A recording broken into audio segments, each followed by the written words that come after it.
This happened to me in 2021, and I swear to God it still messes with me. I don't care if anyone says it was just or an old internet myth. What happened to me was real. At the time, I was 28 and living in Columbus, Ohio. I worked from home for a software company and spent a lot of time on and internet forums. I had been down the internet horror rabbit hole before, marble hornets, you name it, but somehow I had never come across Candle Cove until that winter. It was a snowy Thursday night in January. I couldn't sleep and ended up scrolling through a weird nostalgia thread on called TV shows you only remember in dreams. One of the top comments said something like, "Anyone else remember Candle Cove? That messed up puppet show with the screaming episode?" I clicked the thread, and for the next 3 hours I was hooked. Every comment was people remembering a show they all supposedly watched in the 70s, despite no one being able to find any footage of it. What chilled me most was how specific their memories were. The laughing stock puppet named Pirate, the show within a show static interruptions, and something they called the Skin Taker. Just the name alone made my stomach twist. I tried to brush it off. I wasn't even born in the 70s, so there's no way I could seen it. But the next day, I found myself thinking about it during work. I started looking up archived pages, wikis, image boards, even deep diving YouTube for any found footage. There was nothing concrete, just low-quality recreations and audio that sounded like it was recorded underwater. A few days later, I found a sketchy-looking forum where someone had uploaded what they claimed was the original Candle Cove intro. The username was something random, like sucker for static 97. It had one post, one link. I clicked it. The video was less than a minute long. The image quality was awful, grainy static with flickering puppet silhouettes. The music was disjointed and off-tempo, like a carnival tune melting in slow motion. Near the end, a puppet turned toward the screen, and even though it was just fabric and string, I felt like it looked straight at me. I closed the tab, my chest felt tight. I couldn't explain it. It wasn't just fear, it was familiarity. I don't remember watching Candle Cove as a kid, but something about that puppet stirred a feeling I couldn't place, like remembering a nightmare you didn't realize you had. That night, I had my first dream. In it, I was in a foggy room with an old TV. It had rabbit ears and a plastic dial. I turned it on and instantly that same music from the video started playing. The puppets danced across the screen, but they weren't like they were in the clip. They moved naturally, too naturally. Then the image distorted and one puppet began crawling out of the TV. I couldn't move. I just watched it slither across the carpet toward me. Right before it reached my feet, I woke up gasping. I laughed it off at first. Creepy dream, yeah, but I'd been reading about this for days. My brain was just regurgitating it. No big deal. But the dreams didn't stop. Every night for the next week, I was back in that foggy room with the TV. And every time, the puppet got a little closer. Sometimes it would whisper something, but the audio was muffled. Other times, it just stood still and stared with its stitched mouth slightly parted. I finally told my girlfriend about it. She thought it was all internet-fueled paranoia and told me to take a break from. I agreed. I even deleted my browsing history and forced myself to avoid all horror content. For a while, it helped. No dreams, no puppet, but then something even worse happened. About 2 weeks after I stopped looking into Candle Cove, I started hearing faint static noises from my living room TV. Always around 2 or 3 a.m. the first time. I thought maybe I left the on. But the console was off, and so was the TV. Then I found a sticky note on my fridge. It wasn't mine. In childlike handwriting, it just said, "Turn on the TV." Swore she didn't write it, and we didn't have any friends over. That same night, I caved and turned on the TV around 3:15 a.m. At first, just snow. But then, faintly, that same goddamn music started playing, that warped carnival sound. Woke up and walked into the living room while I was still sitting in front of the screen, paralyzed. She asked what I was watching. I couldn't answer. I didn't even know how long I'd been sitting there. She snapped me out of it, unplugged the TV, and forced me back to bed. After that, she made me promise to see someone about it, a therapist, maybe even a sleep doctor, but something told me this wasn't about my brain. Something had crossed over. Candle Cove was no longer an internet story to me, it was here. The final straw came 1 week later. We were staying at parents' place for the weekend. It was supposed to be a break from everything. New location, no TV in the bedroom, no chance for whatever this thing was to follow me. But on the second night at exactly 3:00 a.m., her parents' TV in the guest room turned on by itself. No input, no channel, just white noise and flickering shadows. I sat up in bed, frozen. I couldn't breathe. Heard it too. She turned over and said, "Why is your phone playing that weird music?" I looked at her confused. "That's not my phone." She grabbed it off the nightstand. It was off. We both turned toward the TV. I swear to you, it wasn't static anymore. It was showing the foggy room from my dreams. I saw the puppet. This time, it wasn't crawling toward me. It was standing still, pointing at us. I ripped the plug from the wall. The screen went black instantly. We left that morning. Since then, I've had no more dreams, no more music, nothing weird from the TV. I don't know if it ended or if it's just waiting, but I've never clicked on anything related to Candle Cove again. And if you're watching this thinking of looking it up, don't. Some stories are meant to stay digital, because once it crosses over into the real world, it doesn't go back. If anything like this has happened to you, drop it in the comments. I want to know I'm not the only one. This second story comes from a guy named who emailed it to a horror podcast I follow. He gave permission to share it anonymously, but said he was from Flagstaff, Arizona. The subject line of the email simply read, "Candle Cove is real." Said he wasn't even into horror content. In fact, he'd never heard of Candle Cove until his niece brought it up one afternoon in 2023. She was 7 and had been staying with him and his wife for a few weeks while her parents were going through a rough patch. She was a sweet kid, a little shy, but nothing unusual. One day while was driving her to school, she asked him out of nowhere, "Uncle, do you remember Candle Cove?" He had no idea what that was and asked if it was a toy or a cartoon. She said, "It's the show with the pirate, the one you watched with me last night." Felt the chill instantly. "I didn't watch any show with you last night," he told her. "We went to bed early, remember?" She got quiet, then said, "Oh, then maybe that wasn't you." He laughed it off at the time. Figured she had a dream or maybe her imagination was running wild. But later that week, she brought it up again. This time, she told his wife that the man from Candle Cove comes out of the laundry room at night. She even described him. He's made of string and teeth. And his wife were officially creeped out. They chalked it up to too much YouTube, or maybe she overheard something on TV. But she insisted that they had watched the show together. She said sat on the floor while she was on the couch and they watched Candle Cove until the room turned blue. Began to get paranoid. That night he checked the smart TV's activity log.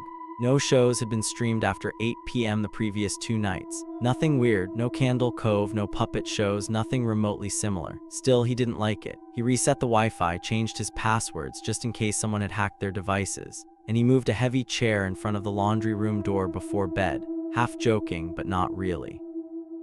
That's when the dream started. Said they were vivid, always the same. He's in his kitchen, except it's darker than it should be, blue light coming from every appliance. The fridge hums with static. The microwave has blood dripping from its keypad, and the laundry room door, it's slightly open, just enough for him to see a white puppet hand wrap around the frame. He tried to wake up during the first dream, but he was stuck, sleep paralysis. He said the puppet didn't walk, it floated, and it made no sound except for the slow grinding of what sounded like teeth on metal. When he woke up, he was drenched in sweat, heart pounding. Over the next few nights, the dreams got worse. In one of them, the puppet climbed onto his bed while he was frozen in place. It leaned in close and whispered, "Candle Cove is for kids, but you came back." Finally told his wife what was happening. She admitted something too. She'd been hearing the TV come on in the middle of the night, playing faint static. But whenever she walked into the living room, it was off. Then they checked the smart speaker. It had voice commands logged at 2:14 a.m. The command said, "Play Candle Cove." No one had said that. They were both asleep in bed. They had no guests, no sleep-talking history, and their niece had gone home the week before. Tried to rationalize it. Maybe a neighbor's voice got picked up somehow. Maybe the system glitched, but part of him didn't believe that anymore. He went online, found the original Candle Cove, and began reading everything he could. That's when he realized so many people talked about dreams, about TVs turning on, about the puppets crossing over.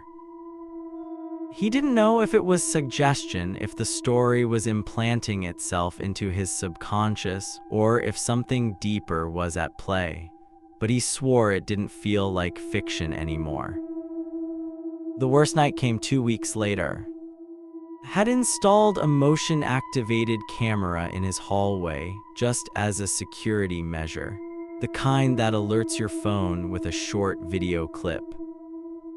He woke up around 3:30 a.m. to one of those alerts. The preview image showed the hallway dark, grainy, but there was something wrong with it. Something was standing just outside the laundry room door. It looked like a tall figure in a puppet costume. He tapped the clip, it wouldn't play. He got up, heart hammering, and crept to the hallway with a bat in hand. Nothing, no one was there. The camera had been unplugged. He grabbed his phone, went to the footage again. This time it was gone. The app said no recent activity. Didn't sleep the rest of the night. The next morning, he ripped the camera out and trashed it. He told his wife everything. They ended up having the house blessed. It wasn't even about ghosts anymore. He said it felt like something digital had become sentient, like the idea of Candle Cove had infected their home. To this day, doesn't use smart devices, no voice assistants, no smart TVs, nothing connected to the internet that can listen.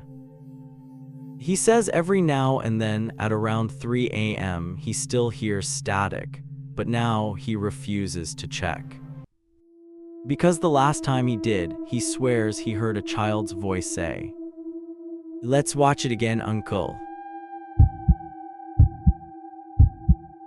I don't know why I'm even writing this. I told myself I'd never talk about it again. But when I saw the title of this video, when I saw someone else say Candle Cove followed them offline, I had to share my story. Maybe you'll believe me, maybe you won't, but I know what I saw, and I know what I lived through.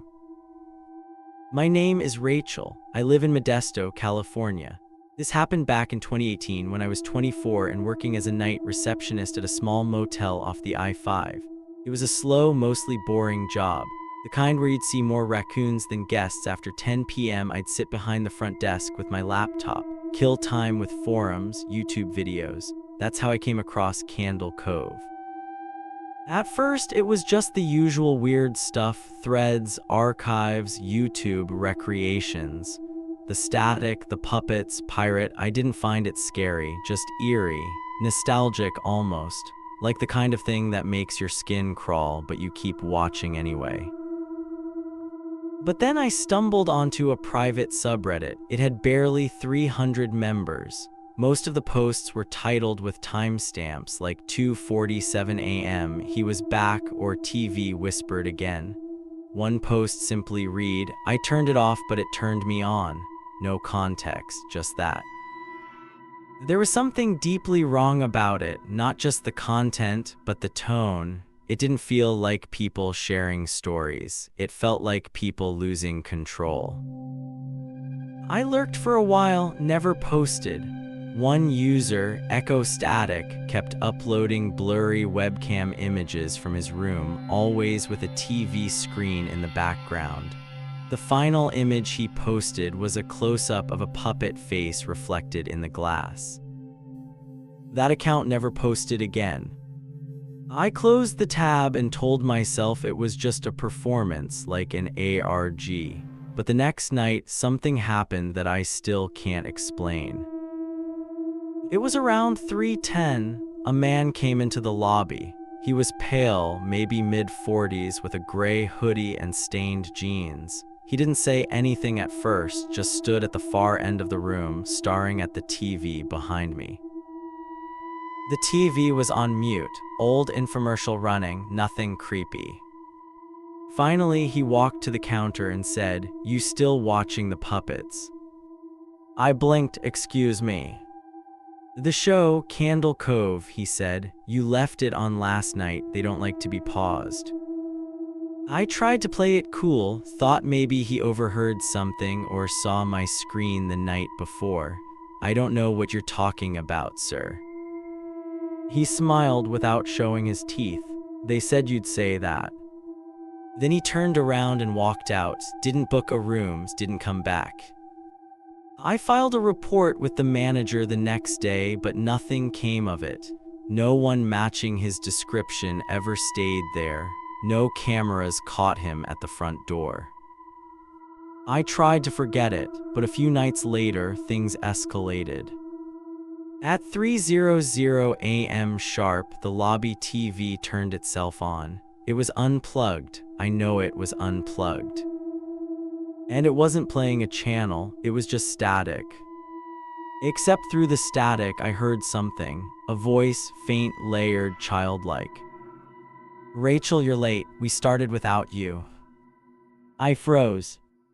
The screen flickered, then just for a moment, a face appeared, stitched mouth, hollow eyes, jagged fabric jaw. I ripped the cord out of the wall again. It stayed black, the voice didn't return. I quit that job the following week, couldn't handle it. My dreams were getting worse. The puppet, whatever it was, had followed me home. Every night I dreamed of being in the motel lobby again, but this time the door wouldn't open, the phones wouldn't work, and outside through the glass the puppets watched. Then something even worse happened. I got an email. No subject, no sender address, just an attachment, a GIF file named Smile GIF. Stupidly, I opened it. It was a grainy loop of a puppet spinning in a circle, over and over. In the background, text flickered in red letters, "Come back to the cove." I deleted the file immediately, but the next day, every time I opened my browser, it defaulted to that GIF. I wiped my computer, took it to a shop. They said there was no virus, no malware, but they couldn't explain the browser redirect. I started sleeping with the lights on. My phone began vibrating randomly at 3:04 a.m. every night. No notifications, no alarms, just buzzing. Then one night I got a voicemail. It was 6 seconds of soft static and one whispered sentence, "We miss you." I changed my number, moved apartments, threw away every screen I owned, TV, phone, even my laptop. It helped. Slowly, the buzzing stopped, the dreams faded. I haven't seen a puppet in almost 5 years. But last week it happened again. I walked past a thrift store in Sacramento. In the window was an old CRT TV, gray, cracked plastic, dust on the screen. It was off. But in the reflection, just for a second, I swear I saw myself sitting behind that motel counter. And over my shoulder, the puppet grinning. So please, if you're watching this, don't go looking for Candle Cove. Don't join the forums. Don't watch the recreations. Because once you invite them in, they don't care where you are. They only care that you're watching.